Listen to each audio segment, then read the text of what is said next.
existe ya un informe del Departamento Jurídico y otras ramas y otros departamentos del Consejo Nacional Electoral que en base al artículo 92 recomiendan al Pleno del Consejo Nacional Electoral dejar sin efecto la inscripción de los 4 movimientos que venían siendo cuestionados por la auditoría realizada por el pseudocontralor Celi al sistema de verificación, tecnológico de verificación de firmas. Ojo, no nos alarmemos todavía, es un informe del Departamento Jurídico que pone a consideración al Consejo Nacional Electoral.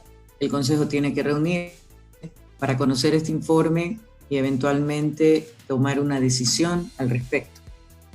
¿Ok? Así es que les ruego, en la medida de lo posible, no difundirlo para no generar inquietud en la gente hasta que no haya un pronunciamiento en firme. Sin embargo, hemos visto a lo largo de todo este tiempo que el orden jurídico en el país no existe respeto a la ley ni nada, porque justamente en la mañana y hasta las casi 2 de la tarde estuve hablando de varios temas en el enlace, uno de los enlaces que organiza Toño Cañarte, y explicaba toda la historia de ataques que ha sufrido no solamente Rafael como líder de nuestra organización, sino la organización propiamente dicha, porque vieron que no era suficiente con tratar de bloquear a Rafael, sino que también era necesario, sobre todo después de los resultados obtenidos en las elecciones seccionales del año pasado, en que todo el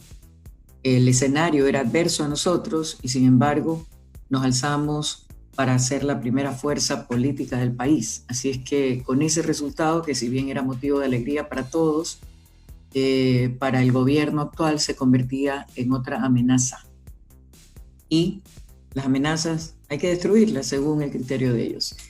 En el grupo que está en este momento siguiéndome, existen abogados. Anita, creo que tú eres abogada, ¿verdad? Ya. Entonces, no sé quién más está que sea abogado también dentro del grupo, pero podrán entender que lo que estoy diciendo es literalmente correcto. Si la ley existiera en este país, con el hecho de haber alcanzado y superado ampliamente el 4% que se requería en las elecciones seccionales para la permanencia del movimiento en el registro oficial, debería de haberse zanjado el tema. Pero como les digo, Rafael se convirtió, ya era un peligro, pero se convirtió en un recontra peligro cuando vino hacer el mes de campaña en la consulta popular, cuando nosotros, la postura nuestra era por el no, versus la postura por el sí, que era la que defendía el gobierno. Siendo él solo, contra todos los otros actores políticos de derecha juntos, logró en un mes casi revertir el resultado de esa consulta para finalmente obtener un 37% de votación. Y ahí definitivamente vieron que, aunque no estaba ya en el país, su liderazgo era tan fuerte, su discurso tan contundente y convincente, que era capaz de virar una votación si se le daban la oportunidad, el tiempo y las condiciones. Así es que con ese análisis, pues la obligatoriedad crecía de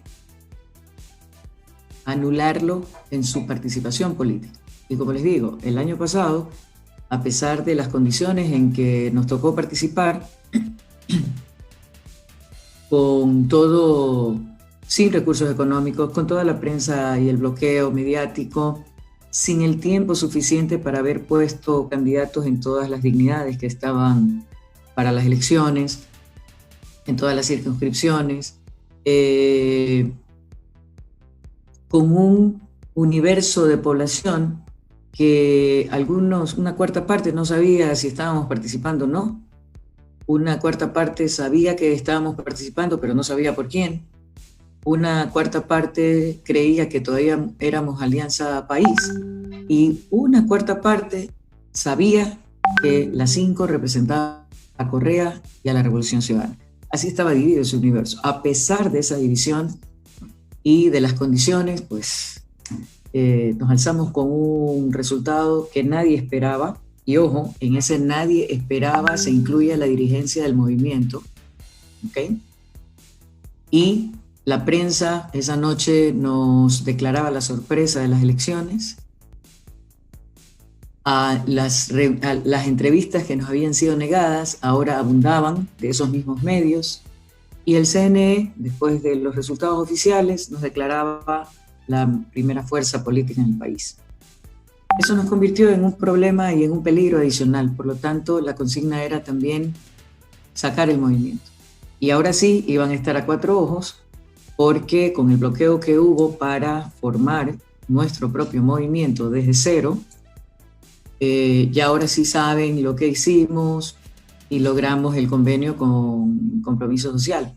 Entonces, están ya alistándose. Por ejemplo, miren ustedes que con la conformación de la UNES Ecuador, en la que al momento existen dos movimientos políticos, el nuestro y el de Jairala a nivel nacional, ya asumieron que si nos quitan Compromiso Social, el plan B es Jairala. ¿Y qué es lo que están haciendo? Aunque Jairala ya no es el presidente del movimiento y supuestamente dijo que se retiraba a sus actividades profesionales, ya le empiezan a abrir investigaciones con fiscalía y todo, como una forma de presionarlo y decirle, mira, aquí te abrochamos y le das chance a la gente de Compromiso Social.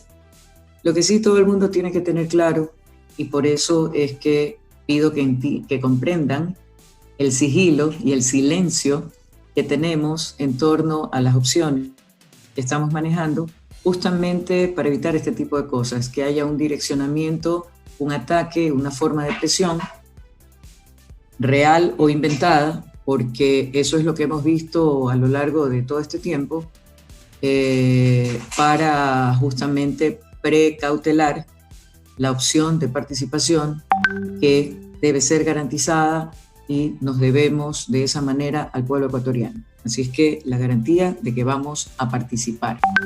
¿Con quién? Ojalá sea con Compromiso Social. Si hay justicia o algo resquicio de justicia y de legalidad en este país, debería ser así, porque como les digo, en cada etapa se la cumplió y se las voy a resumir brevemente.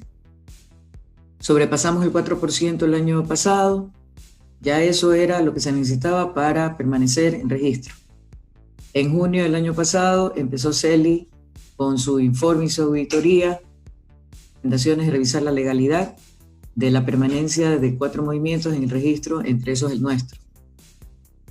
El Consejo Nacional Electoral realizó todos los trámites, reuniones, varias reuniones con los representantes legales de las 4 organizaciones, y en nuestro caso estuvo Vanessa Freire como presidente nacional del movimiento, presentando todas las pruebas de descargo, toda la documentación que avalaba que el proceso de recolección de firmas en respeto a la ley se había desarrollado a lo largo de todo un año y 21 entregas parciales, no de un solo batacazo, 21 entregas parciales. ¿Qué quiere decir esto?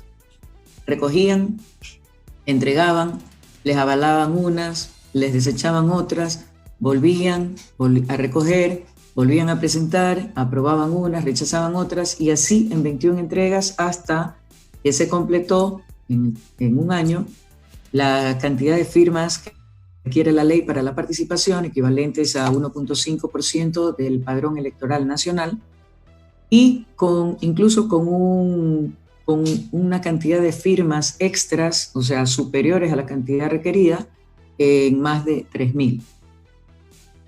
Ese debería haber sido la segunda forma, cuando el CNE, en base al informe técnico y informe técnico y jurídico de sus respectivas comisiones o departamentos, votaron en una sesión de pleno, analizaron y votaron y resolvieron que no existía sustento legal para sacar del padrón electoral a las 4 organizaciones. En una votación de 3 consejeros a favor, Atamaín, Cabrera, a 0, una abstención, Pita, y Verde Soto, que estuvo ausente. Se suponía que ya con eso el CNE emite el informe y lo da a conocer también al contencioso electoral. Entonces, si alguna duda cabía con el porcentaje requerido, en esta ocasión quedaba el informe ya respecto de que no habían encontrado ninguna razón para sacarnos. Yo creo que parte del análisis que también hizo el CNE es el limbo legal en el que hubieran quedado nuestros candidatos electos y hoy con 1 año y pico en funciones, porque ellos fueron electos, corrieron y participaron por este movimiento y esta lista. Adicionalmente, como dicen los señores abogados, ya había jurisprudencia, es decir, Movimiento Compromiso Social, lista 5, participó en elecciones generales del 2017, con vida jurídica y número de casillero, binomio presidencial y nacional. Luego participó nuevamente en elecciones seccionales, con los resultados que ya sabemos de 2 prefectos, más de 70 concejales, no recuerdo el número de juntas parroquiales, y 2 veces, por falta de una. ¿De quién es la responsabilidad de eso? Del Consejo Nacional Electoral, no de los movimientos. ¿De quién es la responsabilidad que funcionen todos los sistemas utilizados en un proceso electoral? ¿De los movimientos? No, del Consejo Nacional Electoral. ¿Por qué tendrían eventualmente, y asumiendo que efectivamente no cumplieron, por qué tendrían que pagar los platos rotos los movimientos si los responsables son los miembros del Consejo Nacional Electoral? La sanción debería de ser para los miembros del Consejo Nacional Electoral, no para los movimientos. Y por último, si acaso, por alguna razón, se llegaba a la conclusión de que no habían cumplido con la cantidad de firmas, entonces procedía, tomando en consideración 2 veces participando y autoridades electas. ¿Saben qué, señores? Hemos detectado esto en vista de tal y tal cosa, tienen, qué sé yo, 2 meses para recoger las firmas que les hacen falta y de esa manera validar su permanencia. Eso hubiera sido lo razonable si es que de verdad les hacían falta firmas. Pero nada de eso se dio por la persecución. ¿Qué pasa? Una vez que estuvo conocido el informe, hubo una apelación del coronel Arboleda, exministro de Lucio Gutiérrez, que estuvo en la cárcel, ¿ya? Y al juez Cabrera del Tribunal Contencioso Electoral le tocó revisar ese caso, hizo las averiguaciones, las pericias, todo lo que procedía, y no encontró razón para darle viabilidad a esa apelación y ordenó su archivo. ¿Okay? Para información de ustedes, la función electoral tiene 2 componentes. El Consejo Nacional Electoral, que es el administrativo ejecutor, es decir, el que tiene a su cargo la implementación del proceso eleccionario, y el Tribunal Contencioso Electoral, que es el juzgador. ¿Okay? Ellos 2 conforman la función electoral. Bueno, nuevamente, se archivó la apelación y dijimos, ya con eso, agotadas las instancias, si alguna duda cabía, estábamos en firme. Pues no se detenía ahí la persecución. Viene el CELI el 19 de junio de este año, presenta un comunicado al Consejo Nacional Electoral. El Consejo, al haber estado en sesión extraordinaria, es decir, extraordinaria se convoca cuando es un tema exclusivo que genera esa convocatoria y no hay chance para tratar más.